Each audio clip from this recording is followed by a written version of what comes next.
이 사울과 요나단은 어떤 관계의 사람이죠? 사울과 요나단은 어떤 관계? 부자지간, 아버지와 아들. 이 사울과 요나단은 아버지와 아들의 관계였지만 요즘으로 말하면 캐릭터라고 그러죠. 캐릭터가 전혀 다른 사람입니다. 그래서 오늘은 사실은 지난 수요일에 사무엘상 20장의 말씀을 증거하고 나서 우리가 조금 더 이 말씀을 많은 사람들이 나누었으면 좋겠다 하는 생각을 하면서 다시 이 본문을 꺼내 들었습니다. 우리 인생은 단 한 번밖에 살 수가 없습니다. 예전에 어떤 가수가 사랑을 하려거든 뭐라고 그랬죠? 연필로 쓰세요. 참 이렇게 생각해 보면 요즘은 연필을 쓴 적이 오래됐습니다만은 저들이 어린 시절 연필을 많이 썼어요. 왜냐하면 그 연필은 잘못 쓰면 지우고 다시 쓰면 됩니다. 그런데 그 지우개가 영어로 eraser. 야, 잘못 썼어. 이랬어. 그래서 eraser. 그런데 아무런 반응이 없으시네. 조금 웃으라고 이야기를 했는데도 웃지도 않아요. eraser. 그럽니다.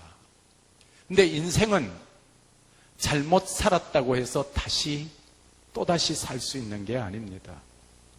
그래서 인생을 가리켜서 단 일회적인 삶이라, 단 한 번밖에 살 수 없다라고 말합니다.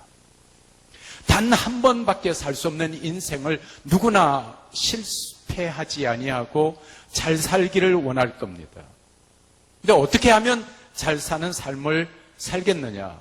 오늘 이 본문에 나타난 사울이라고 하는 사람과 요나단의 삶을 통해서 내가 내 자신을 점검하고 또 지금까지 살아왔던 라이프 스타일을 유지할 것인지 아니면 새로운 삶을 살아갈 것인지를 결정하는 시간이 되기를 축원합니다. 성경에 보면 사울이라고 하는 사람이 나타납니다. 이 사울에 대해서 우리가 성경을 먼저 좀 찾아보려고 합니다. 사무엘상 9장을 한번 펴보시죠.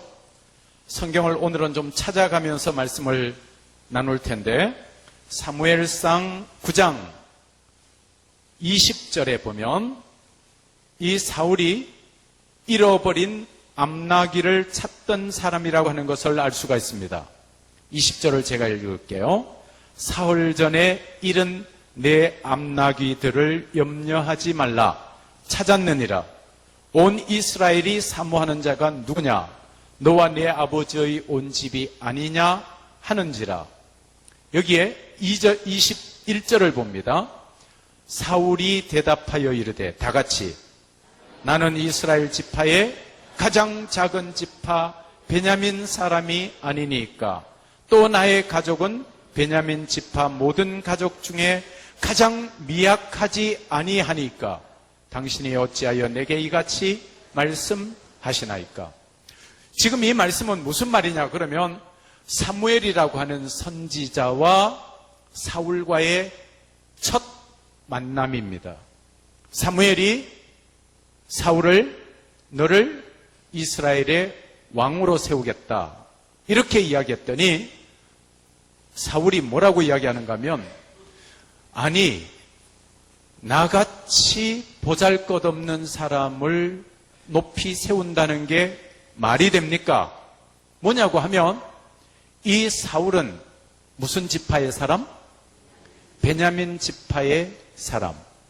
베냐민 지파가 어떤 지파냐 그러면 야곱의 제일 막내입니다. 막내 아들이 베냐민이요. 그 베냐민으로 시작된 지파가 베냐민 지파입니다. 그런데 이 베냐민 지파는 사사기서에 나오는 어떤 첩의 그 살인 사건 때문에 이스라엘 11지파들의 공격을 받습니다. 그래서 같은 이스라엘 사람들 중에서도 이 베냐민 지파의 사람들이 다 죽임을 당하고 남자들 600명만 살아남습니다. 그래서 이 이스라엘 사람들이 이 베냐민 지파가 한 지파가 사라져버리면 안 되겠다 해서 이 600명의 남자들에게 아내를 마련해주고 그래서 겨우 명맥을 유지한 지파가 베냐민 지파입니다. 그래서 사울이 생각할 때 이스라엘 모든 지파 중에서 가장 작은 베냐민 지파에 속한 내가 어찌 왕이 될 수 있겠냐는 고백입니다. 그리고 이렇게 이야기합니다. 사울이 대답하여 이르되 나는 이스라엘 지파의 가장 작은 지파 베냐민 사람이 아니니까. 그 다음 말씀이 뭐라고 되어 있죠? 또 나의 가족은 베냐민 지파 모든 가족 중에 가장 미약하지 아니하니까. 그런데 사실은 베냐민 지파 중에서 기스라고 하는 사람은 그렇게 약한 사람이 아닙니다. 비교적 훌륭한 사람입니다. 그럼에도 불구하고 사울이 우리 지파도 약하고 우리 집안도 보잘것없는 집안입니다. 그러면 이것은 사울의 성품이 어떻다라고 하는 것을 우리가 알 수 있죠? 아주 겸손했다. 이렇게 겸손한 사람을 하나님께서는 사용해서 이스라엘 왕으로 만들었습니다. 그런데 사람이 변함이 없으면 얼마나 좋겠습니까? 많은 사람들의 성품은 변화무쌍합니다. 이렇게 겸손했던 사울이 변질됩니다. 어떻게 변질되냐? 그러면 사무엘상 13장을 한번 펴보시죠. 사무엘상 13장.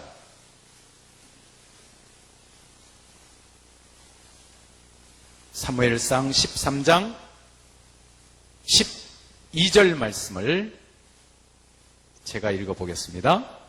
이에 내가 이르기를 블레셋 사람들이 나를 치러 길갈로 내려오겠거늘 내가 여호와께 은혜를 간구하지 못하였다 하고 그 다음에 부득이하여 번제를 드렸나이다. 그 위에 보면 8절 말씀에 보면 사울은 사무엘이 정한 기한대로 이레 동안을 기다렸으나 사무엘이 길갈로 오지 아니하며 백성이 사울에게서 흩어지는지라. 9절에 보면 뭐라고 되어 있어요? 사울이 이르되 번제와 화목제물을 이리로 가져오라 하여 번제를 드렸더니. 자, 사울이 여기에서 제사를 지낼 때 사무엘이 와야 제사를 지냅니다. 그런데 일주일이 지나도 사무엘이 오지 않자 사울이 자기 마음대로 번제와 화목제를 지내게 됩니다. 성경학자들이 추석하기를 뭐라고 추석하느냐 그러면 사울이 이때는 처음에 누구에게 안수를 받았죠?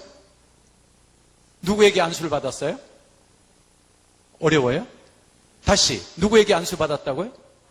사무엘에게 안수를 받았습니다. 그런데 지금 사울이 이스라엘의 왕이 되었어요. 왕이 되고 나니까 좀 변질돼서 교만해졌다는 거예요. 그래서 사무엘이 오지 않으니까 사무엘이 안 오니까 내가 제사를 지내리라. 그러면 그 내면 속에는 누구를 무시하는 게 있어요? 사무엘을 무시하는 게 있고 사무엘을 무시한다는 것은 곧 누구를 무시하는 것이다? 하나님까지 무시하는 교만한 자리에 이르게 됩니다. 그로 말미암아서 또 뭐라고 이야기하는가 하면 당신이 오지 않기 때문에 내가 부득이하게 제사를 지냈습니다. 우리 사무엘상 15장으로 넘어가 봅시다.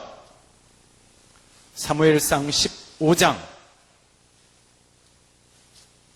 17절에 가보면 사무엘이 사울에게 하는 말입니다. 사무엘이 이르되, 그 다음에요, 왕이 스스로 작게 여길 그때에 이스라엘 지파의 머리가 되지 아니하셨나이까. 그 다음에 조금 더 내려가서 22절에 가보면 사무엘이 이르되 여호와께서 번제와 다른 제사를, 그 다음에 그의 목소리를 청종하는 것을 좋아하신 같이 좋아하시겠나이까. 그 다음 말씀이 유명하죠? 순종이 제사보다 낫고 듣는 것이 숫 양의 기름보다 낫습니다. 여기 사무엘이 중요한 말을 합니다. 왕이 스스로 뭐 할 때? 작게 여길 그때에 이스라엘 지파의 뭐가 됐다? 머리가 되지 아니하였느냐. 그러면 지금 이 말을 우리가 종합해서 생각해 보면 당신이 예전에는 겸손해서 이스라엘의 왕이 되었는데 지금은 어떻게 됐다는 거예요? 변질되었다라고 하는 말입니다. 여러분, 우리가 한 생애를 살아가면서 고귀한 인생을 살아가려고 하면 어떻게 해야 된다? 겸손해야 된다. 세상의 원리하고 신앙적 원리하고는 다릅니다. 우리 교회 안에서 참으로 하나님이 귀하게 사용하는 자는 어떤 자를 사용하신다? 겸손한 자를 사용하신다. 그런데 이 사울은 처음에는 나는 베냐민 지파의 자손이요 기스의 아들입니다. 나는 가장 별 볼 일 없는 자입니다. 가장 미약한 자입니다. 그랬을 때 하나님이 사울을 이스라엘의 초대 왕으로 세우셨습니다. 그런데 이제 자기 마음대로 번제를 드리고 화목제를 드리고 사무엘을 무시하고 그러므로 말미암아 하나님으로부터 버림을 받게 됩니다. 하나님으로부터 버림을 받게 되고 난 다음에 어떤 사건이 일어나느냐 그러면 사무엘상 18장으로 넘어가 보죠. 사무엘상 18장 10절 말씀을 보시죠. 사무엘상 18장 10절. 그 이튿날 하나님께서 부리시는 그 다음에 악령이 사울에게 힘있게 내리매 그가 집안에서 정신없이 떠들어댑니다. 그리고 11절 가보죠. 그가 스스로 이르기를 내가 다윗을 어떻게 벽에 박으리라 하고 사울이 그 창을 던졌으나 다윗이 그의 앞에서 2번 피하였더라. 자, 여러분, 우리 그리스도인으로서 우리가 이 말씀을 굉장히 주의 깊게 봐야 될 필요가 있습니다. 사울은 원래 누구를 믿는 사람입니까? 하나님을 믿는 사람이었습니다. 그리고 하나님 앞에 번제와 화목제를 자기가 주장해서 드렸습니다. 그런데 자기는 하나님을 믿는다 그랬지만 지금 여기에 나타난 사울은 무엇에 사로잡힙니까? 악령에 사로잡힙니다. 악령을 다른 말로 말하면 오늘날 우리가 흔히 쓰는 말로 말하면 사탄의 도구로 전락되어 버립니다. 사탄의 도구로 전락되고 나니까 이 사울이 다윗을 어떻게 하죠? 창으로 죽이려고 합니다. 몇 번이나? 여기 지금 나타난 게 2번입니다. 한 번 창을 던졌다. 그것도 사람을 죽이려고 하는 의도입니다. 그런데 사울이 한 번 창을 던져서 실패하고 난 다음에 다시 창으로 다윗을 죽이려고 합니다. 이것은 완벽한 의지가 담겨 있는 행동입니다. 다윗을 뭐 하기 위해서? 죽이려고 하기 위해서. 제가 오늘 여러분들에게 강조하고 싶은 내용이 바로 이 내용입니다. 오늘날 수많은 사람들이 예수를 믿는다라고 하면서도 사울과 같은 멘탈리티에 사로잡혀 있는 사람이 있습니다. 그런데 실상은 사울은 뭐에 지금 사로잡혔어요? 악령에 사로잡혔어요. 그러면 악령에 사로잡혔느냐 사로잡히지 않았느냐를 어떻게 알 수 있느냐? 사울은 사람을 어떻게 하죠? 죽이려고 합니다. 그런데 이 죽이려고 하는 의도가 왜 죽이려고 하느냐 그러면 질투심 때문입니다. 사울은 천천히요, 다윗은 만만이로다. 그 이야기를 듣고 난 다음에 그냥 정신이 그냥 헷가닥합니다. 아니, 나보다 다윗의 인기가 훨씬 많다니 그럴 수가 있느냐? 내가 왕인데. 이렇게 생각하고 사울은 다윗을 죽이겠다고 생각을 합니다. 실상은 누구에게 사로잡혔어요? 악령에게 사로잡혔습니다. 제가 여기서 깨달은 중요한 진리가 하나 있습니다. 뭐냐 그러면 내가 하나님의 사람인지 아니면 악령에 속한 사람인지를 한번 점검해 볼 필요가 있습니다. 뭐냐? 그것은 내 마음속에 시기심과 질투심이 나를 통치하고 있지 않은가? 시기심과 질투심이 커지면 사람을 뭐 하게 되는 지경에 이르러요? 죽이게 됩니다. 죽이게 됩니다. 미움, 시기심, 질투심, 증오, 이것의 끝은 살인으로 나타납니다. 여러분이 살아가면서 부부지간에도 마찬가지, 부모와 자식 간도 마찬가지, 친척 관계도 마찬가지, 내 마음속에 사랑이 있느냐 아니면 미움이 있느냐. 이 사울은 창을 들어서 다윗을 죽이려고 합니다. 실상은 누구에게 사로잡혔다고요? 악령에게 사로잡혔습니다. 사람을 죽이려고 합니다. 그런가 하면 사무엘상 20장으로 돌아가 보죠. 요나단이라고 하는 사람을 생각해 보려고 합니다. 사무엘상 19장을 먼저 보죠. 19장 1절을 한번 보죠. 사울이 그의 아들 요나단과 그의 모든 신하에게, 그 다음에 뭐라고 이야기하죠?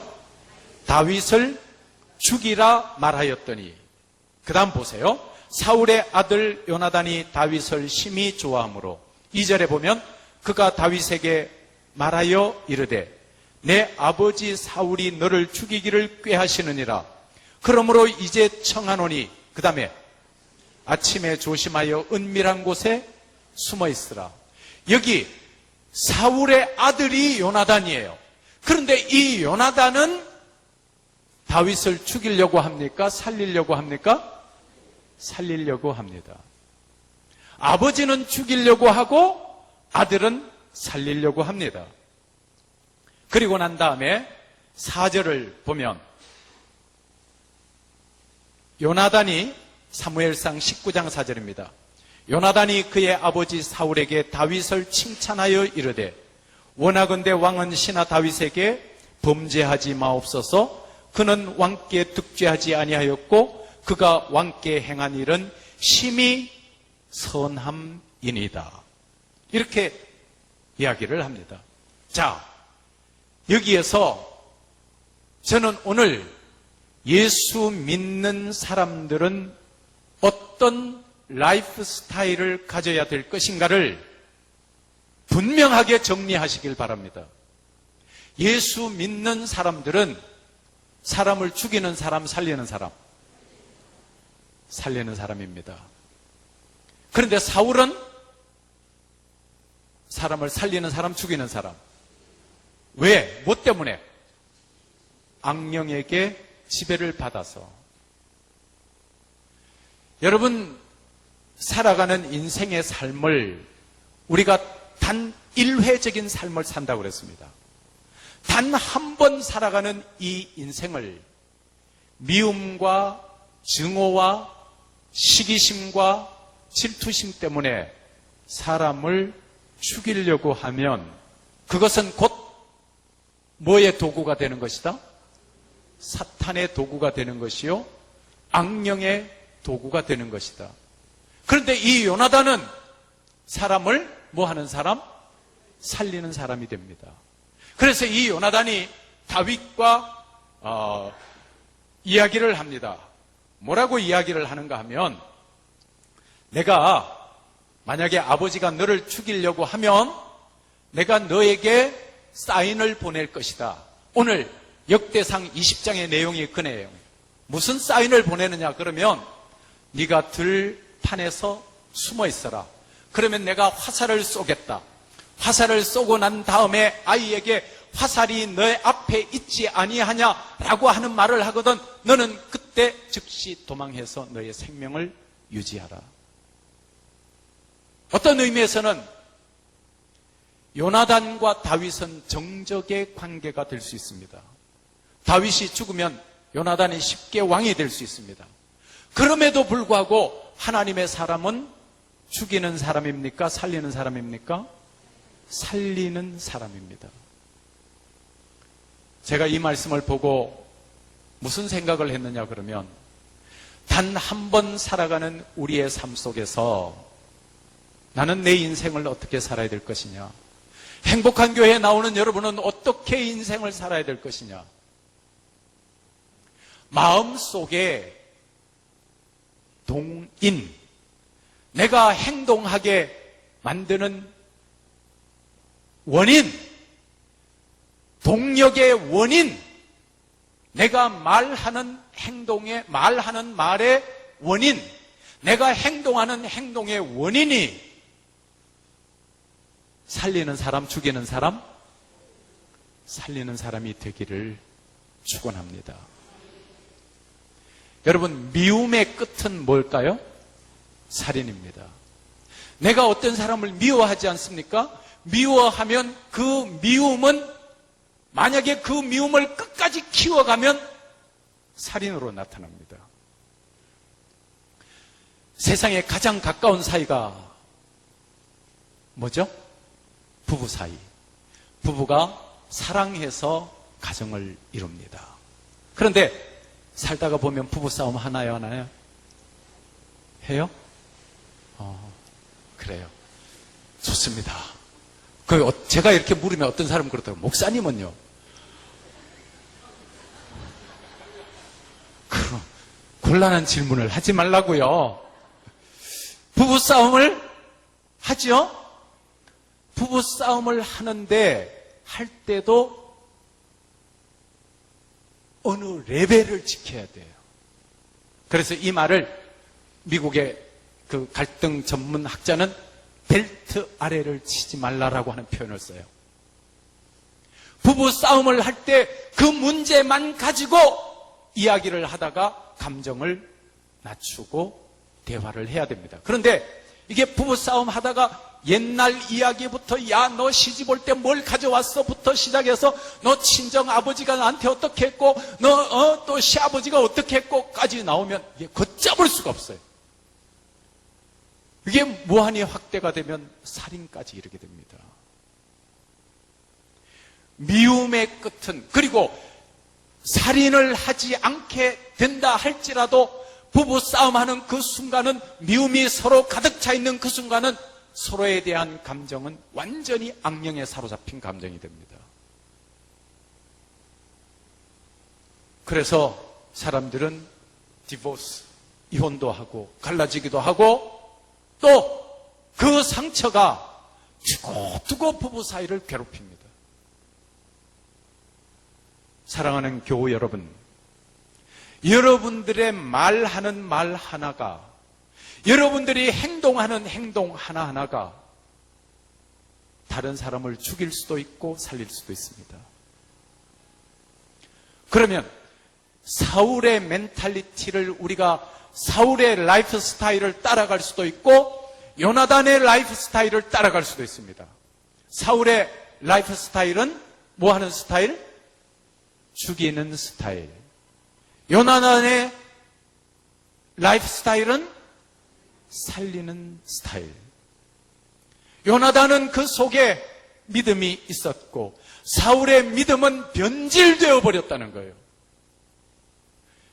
여러분, 예수님을 믿으면 누구를 닮아가야 되죠? 예수님을 닮아가야 됩니다. 여러분, 이 사실을 꼭 기억하십시오. 예수님을 믿으면 예수님을 닮아갑니다. 아멘? 나는 마음이 온유하고 겸손하니 나의 멍에를 메고 내게 배우라. 그리하면 너희 마음이 쉼을 얻으리니.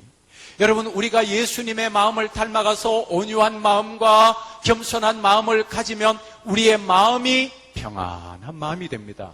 너희 마음이 쉼을 얻으리니. 그런데 마음속에 악령이 사로잡히고 교만이 찾아오고 그러면 다른 사람 하는 게 모두가 못마땅해 보이고 마음속이 불편합니다. 부부 사이에서도요, 이게 서로 교만하기 시작하면 서로가 서로를 불편하게 여깁니다. 아이고, 내가 눈이 띄어가지고 저 사람 만나가지고 내가 이 고생을 한다. 남편이 그렇게 여기면 아내도 그렇게 여겨요. 그러나 야, 내가 못났는데도 그래도 나한테 시집 와주고 그래서 내가 참 고맙다라고 생각하면 아내도 또 그런 생각을 한다고요.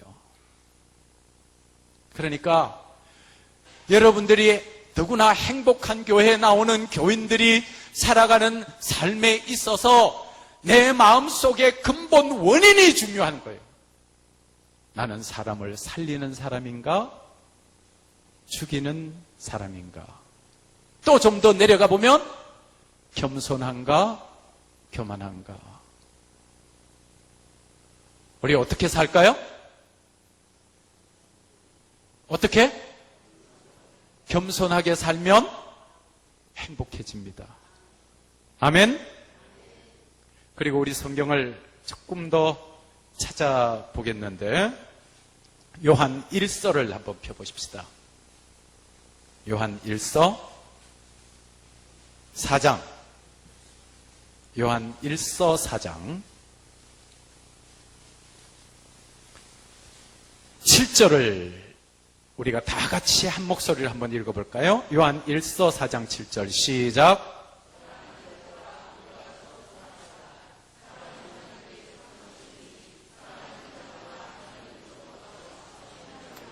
아멘. 사랑하는 자들아, 우리가 서로 사랑하자. 사랑은 하나님께 속한 것이니 사랑하는 자마다 하나님으로부터 나서 하나님을 알고, 8절에 보면 사랑하지 아니하는 자는 하나님을 알지 못하나니 이는 하나님은 사랑이심이라. 하나님은 사랑이시라. 그러니까 하나님을 믿는 저와 여러분의 행동도 어디에서 우러난 행동? 어디에서 우러난 행동? 사랑에서 우러난 행동. 아멘? 똑같은 행동도 사랑에서 우러난 행동과 미움에서 우러난 행동이 다릅니다. 예를 들어서 남편과 아내가 밥상에 앉아서 식사를 합니다. 근데 남편이 아내 보고 여보, 나 저쪽에 있는 포크 하나 집어주세요. 그랬더니 부인이 참 남편이 그 포크가 필요하구나 생각해서 사랑을 담고 전해주는 거 하고 그 다음에 손이 없나 발이 없나 그거 하고 분위기가 어떻게 되겠어요? 180도 다르죠?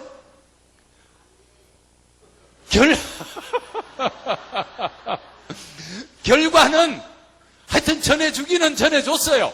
전해줬지만 하나는 사랑으로 행동했고 하나는 미움으로 행동했습니다. 제가 동물의 세계를 가끔씩 보는데요, TV도 보면 동물도 사랑하는 사람을 알아요. 사랑하는 사람을 알아요. 여러분, 우리가 인생을 단 한 번 살아가는 인생을 고귀하게 소중하게 살아가기 위해서는 사랑 때문에 행동하시기를 바랍니다. 그리고 말 한마디도 사랑 때문에 말하고 살아가기를 바랍니다. 미움이 가득 차 있을 때는 말하지 말고 행동하지 마세요. 내 이 말이 사람을 살리는 말인지 사람을 죽이는 말인지. 여러분 야고보서에 보면 우리 혀를 독사의 독이라고 그랬어요. 이 말 한마디가 사람을 살리기도 하고 사람을 죽이기도 합니다. 여러분 가정에서도 말 한마디 말 따뜻하게 할 때 그 가정은 천국처럼 바뀝니다. 그런데 가정에서 투명한 말, 미워하는 말, 가시돋친 말 한마디가 가정을 지옥으로 바꿔버립니다. 사랑하는 자들아 우리가 서로 뭐하자? 사랑하자. 하나님은 사랑이십니다. 아멘. 그리고 요한 1서 4장 11절도 한번 볼까요? 우리가 사랑해야 될 이유가 있어요. 11절 다 같이 시작. 하나님이 이같이 우리를 사랑하셨은즉 우리도 서로 사랑하는 것이 마땅하도다. 서로 사랑하는 것이 뭐하다? 마땅하다. 12절에 보면 어느 때나 하나님을 본 사람이 없으되 만일 우리가 서로 사랑하면 하나님이 우리 안에 거하시고 그의 사랑이 우리 안에 온전히 이루어진다. 사랑하고 살면 그 안에 하나님의 얼굴이 보여요. 그래서 하나님께서는 저와 여러분들에게 한 생애를 살아가면서 뭐하고 살라고? 사랑하며 살라고. 그러니까 우리가 하루하루 살아가는 이 하루의 삶이 얼마나 소중한 날인지 몰라요. 뭐하고 살 때? 사랑하고 살 때 얼마나 소중한지 몰라요. 요한 1서 4장 20절에 보면 누구든지 하나님을 사랑하노라 하고 그 형제를 미워하면 이는 거짓말하는 자니 보는 바 그 형제를 사랑하지 아니하는 자는 그 다음에 보지 못하는 바 하나님을 사랑할 수 없느니라. 아멘. 보이는 하나님을 보이는 사람을 사랑하지 못하면서 하나님 사랑한다 그러면 거짓말 한다는 거예요. 그러니까 여러분들이 하나님 사랑한다 그러면 당연히 뭐 해야 된다? 사람도 사랑해야 된다. 제가 예화집 하나 꺼내왔는데 거기에 보니까 이런 내용이 있더라고요. 아주 유명한, 아마 여러분들이 다 보셨을 텐데 기도하는 손 혹시 본 적이 있나요? 기도하는 손, 참 이렇게 손마디가 굵어진 그 기도하는 손에 얽힌 일화가 기록되어 있더라고요. 그 사람이 유명한 화가 알버트 뒤러라고 하는 사람인데 이 사람이 어린 시절 굉장히 가난했습니다. 너무 가난해서 학비를 낼 수가 없었는데 똑같이 아주 친한 친구가 있었는데 둘 다 그림을 너무너무 좋아했습니다. 너무 좋아했는데 이 두 사람이 서로 의논을 한 거예요. 야, 정말 나는 이 그림 그리고 사는 게 너무 행복한데. 그랬더니 한 친구가 뭐라고 그러는가 하면 나도 그림 그리고 사는 게 너무너무 행복하다. 그런데 우리 둘 다 너무 가난하니 네가 먼저 그림을 좀 그려라. 네가 그림을 그릴 수 있도록 내가 모든 뒷바라지를 내가 하겠다. 그리고 나서 한 친구가 공장을 다닙니다. 공장에 다니면서 열심히 돈을 벌어서 그 돈으로 친구 뒷바라지를 합니다. 학비를 다 보내줍니다. 뒤러라고 하는 사람은 친구의 도움으로 미술 학교를 졸업을 합니다. 그리고 이 뒤러가 자기의 학비를 벌기 위해서 희생을 한 친구를 생각하면서 찾아갑니다. 찾아갔더니 그 친구가 식당 한 구석에서 절친한 친구 뒤를 위해서 열심히 기도하고 있는 모습을 봅니다.